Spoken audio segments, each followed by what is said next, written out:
Hello, I'm Gil Zilkha. Welcome to my channel. This video is taken from my larger video discussing the major symphonies, which is a follow-up to my previous video on the major symphonies. This one is covering the second grouping of symphonies.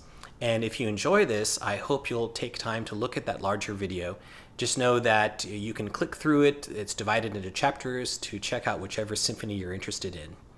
So I hope you enjoy it.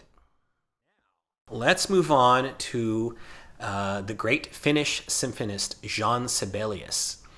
I discussed a few of his symphonies in the first video. We talked about the second, the fourth, the fifth, and the seventh.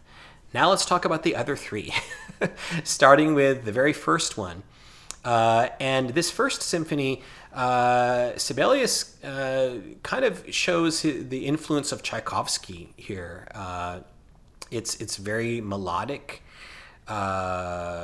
very ethereal sounding, and very sort of in a sort of traditional romantic manner, very exciting. And my top choice for this is, appropriately enough, a conductor who is very good with Tchaikovsky, Maurice Janson. And the Oslo Philharmonic. This was recorded in 1990. It sounds fantastic, and this is just a gorgeous recording. That second movement is just otherworldly with its ethereal quality, and the string sound here is just gorgeous. It's very exciting. Just a really great Sibelius recording. However, I also want to mention a couple of others. One comes from a much earlier full cycle. This is Anthony Collins and the London Symphony, recorded in 1952. And this one is just bristling with character and charm and vitality. Collins was just a real natural Sibelian in terms of bringing across the character and the drama of the work, and I really think this first is the pick of his cycle. However, I also want to mention the old Sibelius kind of authority, and that's Robert Kajanus, who was around in Finland when Sibelius was coming out with his works, and he was the champion of Sibelius. And so I already mentioned some of the others that he recorded, like the second and the fifth. Here we get the first with the Royal Philharmonic, recorded in 1930.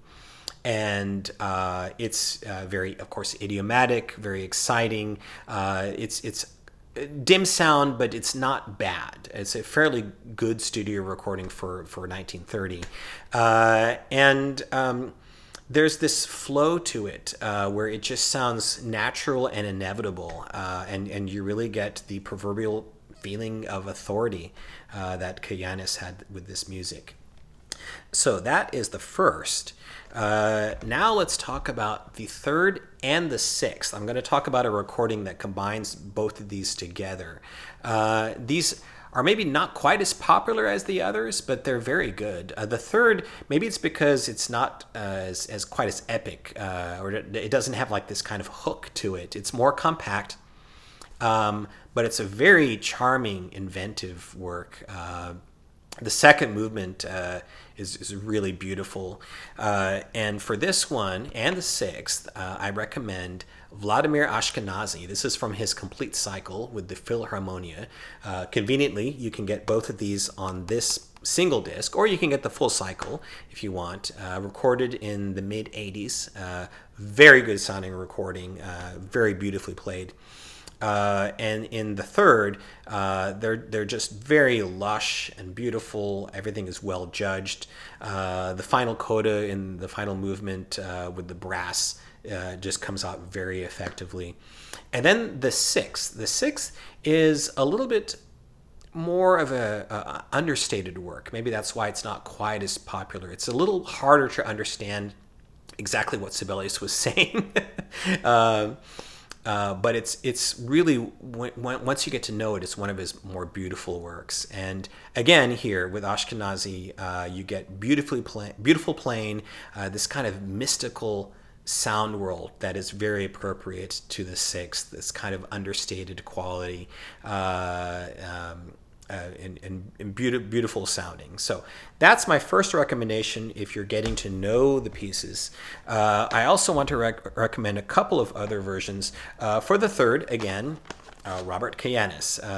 This is from 1932 with the London Symphony. It's very committed and exciting. That wonderful second movement allegretto is taking a little bit more deliberate speed, and it's very effective as well. And again, dim recording, but not too bad for the 1930s. And then for the sixth, I have a couple of recordings I want to mention. One is a very famous one from Herbert von Karajan and the Berlin Philharmonic. Karajan, he was a big champion of Sibelius in general, and he recorded the sixth several times. This is his 1968 recording on Deutsche Grammophon.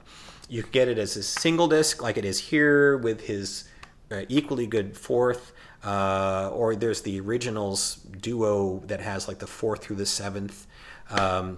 And I think one of the tone poems. Karajan, of course, with the Berlin, they bring that sort of lush, beautiful quality to the music. And with the sixth, that really works well. There's that ending, which is really quiet and ethereal and kind of haunting. It's really, really beautiful in this version. And then also, I want to recommend a much older recording from 1947 from another Sibelius champion, Sir Thomas Beecham. This is with the Royal Philharmonic. It's a studio recording, so it's definitely on the dimmer side, but it's not bad for 1947. And again, as I said before with Beecham, he is often, if you want to be sold on a work, Beecham often is the conductor to do it. And so a tricky one like the sixth, Beecham's interpretation is somewhat on the gentle side, but it's very probing and introspective. And for a mercurial work like this, that is a good thing. It was said that actually this was Sibelius's favorite interpretation of the work. So take that for what it's worth. Thanks for watching. I hope you enjoyed this video. And if you did, I hope you'll also take time to click the like and subscribe buttons. And with that, I want to wish you all a great day and happy listening.